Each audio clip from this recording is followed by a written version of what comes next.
Hello student, today we are learn about in this chapter unit 11 force, work and energy, right? So let's start it. Force. In our daily life we see many things around us like books, desks, chairs and school bags. They do not move on their own, right? वो अपने आप तो move करते नहीं है. They need a push or a pull to move. उन्हें हमें move कराने के लिए या तो उन्हें धक्का देना पड़ता है या उन्हें खींचना पड़ता है, ठीक है. A push or a pull applied on an object is called force. और जो उसके ऊपर हम पुश या पुल कर रहे हैं उसे हम क्या कहते हैं? फोर्स. आया समझ में? इसे हम कहते हैं फोर्स. अब इफेक्ट्स ऑफ फोर्स. फोर्स के इफेक्ट के बारे में दिया है. Force can move an object at rest. Force जो है वो कोई चीज़ अगर ऐसे ही पड़ी है तो उसे हम मूव करा सकते हैं फोर्स की वजह से. Force can speed up a moving object. और जो जैसे कि बाईसाइकिल चल रही है उस पर हम थोड़ा सा और ताकत लगा के और फोर्स लगा के चलाएंगे तो वो और स्पीड में जाएगी. Force can change the direction of a moving object. और जो मूविंग ऑब्जेक्ट है उसकी डायरेक्शन भी चेंज कर देता है. मतलब जैसे कि कॉक आपकी तरफ आई है, ठीक है, फिर आप उसके ऊपर फोर्स लगाते हैं अपनी तरफ से तो वो दूसरी तरफ चली जाती है, उसका डायरेक्शन चेंज हो जाता है. Force can stop a moving object. और फोर्स जो है वो मूविंग ऑब्जेक्ट को रोक भी सकता है. जैसे कि कोई क्रिकेट आप लोग खेल रहे हो और आपके पास बॉल, जो बैट्समैन था उसने अपने बैट से मारी, फोर्स उसने लगाया बॉल को मारने में और वो बॉल आपके पास आई तो आपने अपने हाथों से उसे पकड़ लिया, तो जो मूविंग ऑब्जेक्ट है बॉल जो है उसे आपने रोक दिया तो वो स्टॉप भी करता है force. Force can change the shape of an object. से ऑब्जेक्ट का शेप जो होता है वो भी फोर्स चेंज कर देता है. अब देखो ये जो बॉय है उसके हाथ में क्या है? बलून है. अब वो बलून तो कैसा गोल था पर उसने अपने हाथों में दबा दिया, उस पर फोर्स लगाया तो उसका जो शेप है वो सिलिंड्रिकल हो गया, राइट. फिर नेक्स्ट है force can slow down a moving object. और फोर्स जो है वो मूविंग ऑब्जेक्ट को स्लो भी कर देता है, अदरवाइज स्टॉप भी कर देता है. जैसे कि इसमें दिया हुआ है विंग्स पे वो झूला झूल रही है लेकिन फिर वो धीरे धीरे स्टॉप हो जाता है, ठीक है, फोर्स की वजह से. और इसी तरीके से अगर बॉल है, हम नीचे बैठ के से खेल रहे होते हैं छोटे बच्चे, ठीक है, नीचे नीचे फेंक रहे होते हैं, तो अगर हम उसे ग्राउंड में नीचे फेंकेंगे तो वो थोड़ी दूर जा कर के रुक जाती है, तो वो भी फोर्स की वजह से रुक जाती है, ठीक है. ये हुआ. अब इसके बाद इतना आपको समझ में आया, ये था फोर्स के बारे में. नेक्स्ट टॉपिक है टाइप ऑफ फोर्सेस. अब टाइप्स के बारे में दिया है, फोर्स के टाइप्स के बारे में. There are 2 types of forces that act all the time. हमेशा ये 2 फोर्स जो है वो काम करते रहते हैं, ठीक है. First one is gravitational force and second one is force of friction. Friction का तो पहले मैं इसका आपको मीनिंग बता देती हूँ. ग्रेविटेशनल फोर्स मीन्स होता है गुरुत्वाकर्षण बल और फ्रिक्शन फोर्स मीन्स होता है घर्षण बल, ठीक है. Let us study about this. अब हमें इन 2 फोर्स के बारे में पढ़ाई करनी है आगे. So first one is gravitational force, ठीक है. ग्रेविटेशनल फोर्स क्या होता है? When we throw a ball upward, जब हम उसे ऊपर की तरफ बॉल को फेंकते हैं, it comes down it's oven, ठीक है. ट्राई करके देखना, जब आप अपनी बॉल को ऊपर की तरफ फेंकोगे तो वो ऊपर नहीं चली जाती है आसमान में, वो वापस नीचे आ जाती है. Why does it happen? ऐसा क्यों होता है? It because the earth pulls the object towards it. इस वजह से होता है क्योंकि जो अर्थ है हमारी जिस पे हम रहते हैं वो सभी चीज़ों को अपनी तरफ आकर्षित करता है, ठीक है, अपनी तरफ लाता है. अर्थ जो है खींचता है उसे. The force by which the earth pulls the object towards it is called gravitational force और ग्रेविटी, ठीक है. ये जो अर्थ जो है ऑब्जेक्ट को अपनी तरफ खींचता है, जो फोर्स लगाता है उसे अपनी तरफ खींचने में, उसे हम कहते हैं ग्रेविटेशनल फोर्स और ग्रेविटी, ठीक है. Even when an object is at rest. जब कोई ऑब्जेक्ट है रेस्ट पे रहना मतलब वो ऐसे ही पड़ा है, उस पर कुछ भी नहीं हो रहा है, ठीक है. Force of gravity acts on it. जब उस पर कुछ भी नहीं हो रहा है, वो मूव नहीं कर रहा है, कुछ नहीं कर रहा है, ऐसे ही पड़ा है, तभी भी उसके ऊपर क्या है? ग्रेविटी जो है वो काम कर रही होती है, ठीक है. अब इसके बाद दिया आपको force of friction. When you roll a ball on a floor it gradually slow down and stop, ठीक है. जैसे ये पिक्चर में दिया है कि जब आप बॉल को नीचे से रोल करा रहे होते हो तो वो थोड़े समय बाद क्या हो जाती है? स्लो हो जाती है और स्टॉप हो जाती है. Why does it stop? वो स्टॉप क्यों हो रही है? It stop due to a friction. वो फ्रिक्शन के वजह से स्टॉप हो रही है, ठीक है. अब फ्रिक्शन क्या है? A force that tries to stop a moving object is called force of friction. ऐसा फोर्स जो कि आपके किसी भी मूविंग ऑब्जेक्ट को रोकता है, उसे हम क्या कहते हैं, फ्रिक्शन। ठीक है, it acts between object that are in connect with each other, और ये हमेशा ऑब्जेक्ट के बीच में लगता है, जो दो ऑब्जेक्ट कनेक्टेड होते हैं एक दूसरे से, उनके बीच में लगता है। ठीक है, अब यहाँ पर जो ये बॉल से बच्चा खेल रहा है, ठीक है, इसमें दो ऑब्जेक्ट क्या हुए, एक तो हुआ, ठीक है, एक तो क्या हुआ, ये बॉल हुआ ऑब्जेक्ट, और दूसरा हुआ ये सरफेस। ठीक है, एक बॉल और दूसरा सरफेस। इस तरीके से हमने देखा। अब नेक्स्ट हम देखते हैं इसी के बारे में आगे क्या दिया है, फोर्स ऑफ फ्रिक्शन के बारे में। Push a heavy object on a rough surface. एक रफ सरफेस आपको दी है, ठीक है, ये आपके पास क्या है, सरफेस है, ये खुरदुरी है, ऐसे रफ सरफेस है। ठीक है, इस पर आपको क्या करना है, पुश करना है हेवी बॉक्स को। Then push the same object on the smooth surface. अब इसी बॉक्स को हमें स्मूथ सरफेस, ये जो हमारी है, इस पे हम इसे मूव कराते हैं। ठीक है, तो देखो इसमें तो इसको कितने पसीने छूट रहे हैं रफ सरफेस पे, बट इस पे ये इजीली इसे धक्का मारकर ले जा रहा है। ठीक है, we apply more force to move the object on the rough surface. हमें बहुत ज़्यादा एनर्जी के साथ बहुत ज़्यादा फोर्स अप्लाई करना पड़ता है रफ सरफेस के ऊपर उसे मूव कराने में। So we can say that the friction is more on a rough surface as compared to a smooth surface. तो इससे हम क्या कह सकते हैं कि रफ सरफेस पे हमें रफ सरफेस पे फ्रिक्शन जो है वो बहुत ज़्यादा होता है स्मूथ सरफेस के कंपैरिजन में। ठीक है, in general smooth surface are like glass और ice cause less friction. Glass है, आइस है, इन सब में फ्रिक्शन कैसा होता है, कम होता है। While rough surface like a carpet produce more friction. Carpet जो है इस पर ज़्यादा फ्रिक्शन होता है। In our daily life it is not possible to do certain activity in the absence of friction. और हमारी जो डेली लाइफ है उसमें हम बिना फ्रिक्शन के कोई भी एक्टिविटी जो है वो आसानी से नहीं कर सकते। अब इसमें आइस और ग्लास का दिया है। ठीक है, अब आइस है जो, जैसे कि आप देखते होंगे टीवी वगैरह में आपको देखने को मिलता होगा, इस समय पर कश्मीर वगैरह में बर्फ़ गिर रही है। ठीक है, तो वहाँ पर जो गाड़ियां हैं वो क्या करती हैं, बस हैं, वो सीधी जा रही होती है, स्लिप होके कहीं और चली जाती, गिर जा रही, एक्सीडेंट हो जा रहा है स्लिप होने की वजह से। क्यों? क्योंकि उसमें फ्रिक्शन कम होता है आइस में। लेकिन अगर ऐसे रोड पे हमारे गाड़ियां जाती है तो वो ऐसे स्लिप नहीं होती हैं क्योंकि उसमें फ्रिक्शन होता है। ठीक है, तो ये ऐसे इस तरीके से हम कह सकते हैं कि रफ जो सरफेस होती है उस पर फ्रिक्शन ज़्यादा होता है, इस वजह से हम आसानी से चल पाते हैं। Writing on a rough surface is easier than writing on a smooth surface. ठीक है, जब हम कुछ लिखते हैं तो हमारे लिए ईजी होता है रफ सरफेस पे लिखना, लेकिन स्मूथ सरफेस पे हमें लिखना डिफ़िकल्ट होता है। It is difficult to walk on a very smooth surface as compare to the rough surface. अगर स्मूथ सरफेस है तो वहाँ पे हम चलने में हमें कैसा होता है, प्रॉब्लम होती है, बट अगर सरफेस कैसी है, खुरदुरी है, तो हम उस पर आसानी से चल सकते हैं। We can slip on a smooth surface and it's causes less friction. और हम क्या हो सकते हैं, स्लिप भी हो सकते हैं स्मूथ सरफेस पर। ओके, अब इसमें आपको देखो एक क्वेश्चन दिया है, a ball thrown upwards fall down due to. जब हम बॉल को ऊपर फेंकते हैं तो वो नीचे आती है, किसके वजह से, ग्रेविटेशनल फोर्स की वजह से। Friction is blank for writing on a paper. Paper पे लिखने के लिए आपको फ्रिक्शन क्या है, एसेंशियल, मतलब जरूरी है। अगर फ्रिक्शन नहीं होगा तो आप लिख नहीं पाएंगे। ठीक है, अब इसके बाद नेक्स्ट दिया है सिंपल मशीन्स। सिंपल मशीन्स के बारे में, simple machines are the device that make our work faster and easier. जो सिंपल मशीन्स होती है वो हमारे वर्क को क्या कर देती है, फास्ट कर देती है और ईजी बना देती है। Simple machines are of different types like lever, pulley, including plane, screw, wedge and wheel and axle.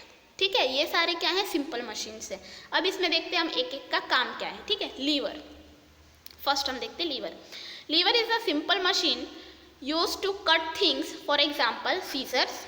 ठीक है, वो कट करने के लिए सीजर हमारे लिए लीवर मशीन है, वो इजी होती है। लाइफ वेट्स, फॉर एग्जाम्पल शीशो। शीशॉस हमने देखा है ना, वो जो ऊंचा नीचा होता है, वो लिफ्ट करने के लिए वेट्स को। Open lids, for example bottle opener. Lids को ओपन करने के लिए भी क्या यूज़ होता है, लीवर ही होता है यूज़, ओपनर जो होता है हमारा। फिर नेक्स्ट है pulley. Pulley is a simple machine use to draw water from the wells. Wells में से वाटर निकालने के लिए क्या यूज होता है? पुली. जैसे कि ये आपको साइड में दिया हुआ है, राइट. उसमें रोप होता है और व्हील्स लगी होती है, उसे हम पुली कहते हैं. It consist of a rope running over a wheel. The wheel is grooved to prevent the rope from slipping off. और वो उसे प्रिवेंट करता है उसके स्लिप होने से. नेक्स्ट है इंक्लाइंडेड प्लेन. इंक्लाइंडेड प्लेन क्या है? जैसे कि ये साइड में आपको दिया हुआ है. An inclined plane is used to load heavy barrels sacks etc. जो हमारे ट्रक वगैरह में लगे होते प्लेन्स क्या होता है? उसके ऊपर रख कर आप उससे आराम से स्लाइड करा के, मतलब धक्का मार के रोल करा कर उसे आप आसानी से अपना काम कर सकते हैं. इंक्लाइंडिंग प्लेन कहते हैं उसे. On to truck. It is basically a slope over which a load can be pushed और पुल्ड इजीली. वो क्या होता है? एक स्लोप होता है, ठीक है सर, तिरछा सा नीचे की तरफ. अब जैसे कि ये नीचे से ऊपर चढ़ा रहा है तभी भी उसके लिए इजी है. अब ऊपर से नीचे उतारना होगा तो ये स्लोप रख के सीधे धक्का मारेंगे तो वो रोल रोल रोल रोल करके नीचे आ जाएगा. तो उसका काम कैसा हो गया? इजी हो गया. फिर नेक्स्ट है screw. A screw is used to hold the things together tightly. Tightly उसे होल्ड करने के लिए. It is basically a nail with grooves cut into it. और वो क्या होता है? नेल होता है, मतलब खिल्ली होती है पर उसमें ऐसे निशाने कटे हुए रहते हैं, ठीक है. फिर इसके बाद क्या दिया है हमें? नेक्स्ट है वेज. वेज क्या है? A wedge is a simple machine use to cut things, for example axe and knife. Wedge होता है जो हमें इसमें देखने को मिल रहा है, जैसे कि एक्स हमारी जो कुल्हाड़ी है या फिर चाकू है वो. It consists of two inclined planes that join to form a sharp edge at one end. उसमें क्या होता है? एक शार्प एज होती है, मतलब एक शार्प आगे की तरफ. हमारी नाइफ कैसी होती है? वो चाकू चलती रहती है ना एक तरफ, कैसी होती है? एकदम शार्प होती है. Wheel and axle. A wheel and axle arranged it made up of a wheel and a rod. Wheel और road का बना होता है ये. Road passes through the centre of a wheel. और रोड मतलब वो लोखंड की जो सरिया होती है वो, और वो उसके बीच से पास हो रही होती है. The wheel rotate around the road. और रोड के आसपास व्हील जो है रोटेट हो रही होती है. It helps to move heavy object. और ये हमें हैवी ऑब्जेक्ट को मूव कराने में हेल्पफुल होती है, ठीक है. A steering wheel and bicycle pedals are example of wheel and axle. और जो बाइसाइकिल है हमारी वो क्या है? एग्जाम्पल है व्हील एंड एक्सेल की. अब फिर इसके बाद नेक्स्ट हमें दिया है, ये फोर्स का हो गया. अब नेक्स्ट हमें दिया है वर्क के बारे में. Move your chair. आपकी चेयर को हम मूव करा रहे धक्का मार के, ठीक है. You can easily move it. Now try to move a wall. ठीक है, हमने चेयर को तो धक्का मार दिया. अब आप अपने घर की जो दीवार है उससे धक्का मार के देखो. The wall does not move. Wall जो है वो मूव नहीं करेगी. You applied force in both the activities but work is done only if the first case, because on applying force chair moves but the wall does not move. ठीक है, हमने दोनों पे फोर्स लगाया, चेयर पे भी फोर्स लगाया और वॉल में भी फोर्स लगाया. पर जो चेयर है वो एक जगह से दूसरी जगह पर मूव करी है, लेकिन जो वॉल है वो मूव नहीं कर रही है. ठीक है, तो हमने वर्क जो है सिर्फ फर्स्ट में ही किया, मतलब चेयर पे ही हमने वर्क किया है क्योंकि वो मूव करी है इसलिए. ठीक है, फोर्स तो दोनों पे लगाया लेकिन मूव चेयर ने किया है. Work is said to be done only when a force applied on an object make the object move in the direction of force.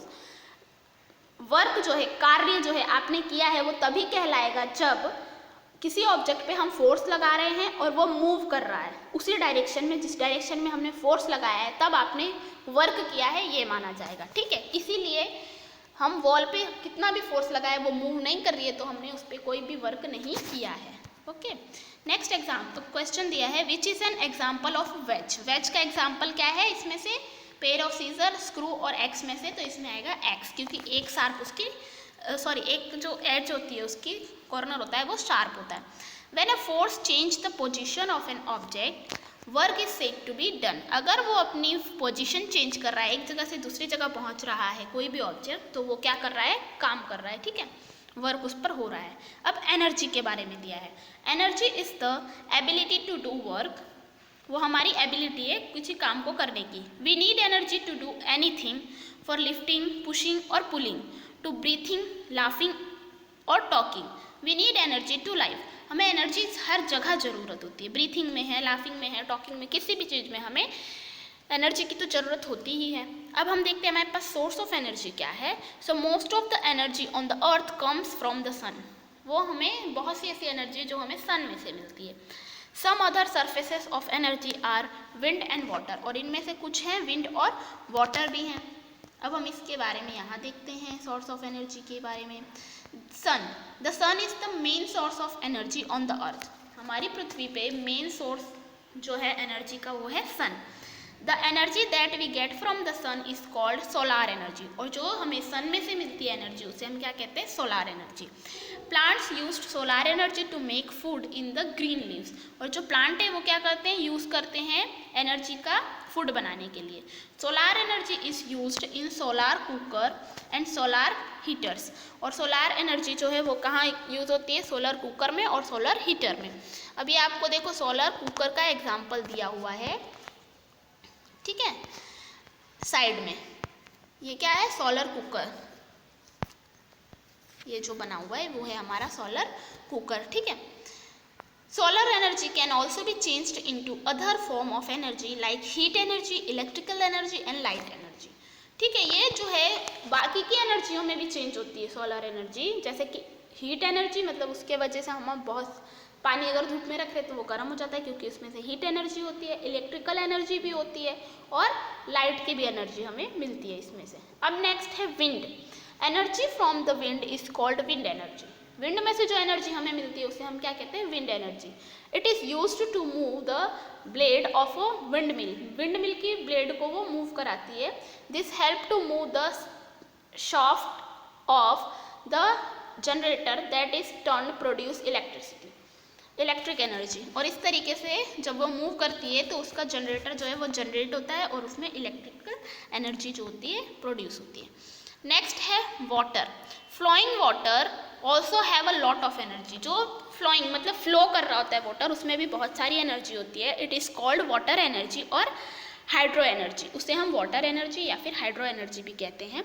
Energy of water falling from dams is use to rotate the turbine of the generator to produce electricity. और जो पानी गिर रहा होता है dam वगैरह में से, ठीक है, तो उसके बीच में हम टर्बाइन रखते हैं। टर्बाइन एक मशीन है जो कि इलेक्ट्रिसिटी जनरेट करने में हेल्प करती है वाटर के थ्रू। तो वो क्या करती है, जनरेट करती है, प्रोड्यूस करती है electricity. Electricity produce by the energy of flowing water is called hydroelectricity, ठीक है। और जो फ्लोइंग वाटर की वजह से एनर्जी प्रोड्यूस हो रही है उसे हम कहते हैं हाइड्रो इलेक्ट्रिसिटी, ठीक है। नेक्स्ट है चेंज ऑफ एनर्जी के बारे में। Energy can be changed from one form to another, ठीक है, एक फॉर्म से दूसरे फॉर्म में वो चेंज हो सकती है energy. Burning of fuel like wood, coal and petrol convert chemical energy present in them into heat and light energy, ठीक है। इन सब में जो केमिकल एनर्जी होती है उसे वो हीट और लाइट में कन्वर्ट कर देते हैं, petrol coal. When we switch on an electric bulb, it lights up because the electrical energy change into the light energy। और जो स्विच है हमारे घर में लाइट की वो हम ऑन करते हैं तो हमारी जो लाइट है वो ऑन हो जाती है। उसके अंदर जो इलेक्ट्रिकल एनर्जी है वो लाइट एनर्जी में आकर के हमें उजाला देती है, ठीक है। तो ये हुआ आपका यहाँ पर चैप्टर फिनिश, ओके। इतने सारे पॉइंट्स थे, क्या क्या, वर्क, एनर्जी और फोर्स के बारे में। Thank you.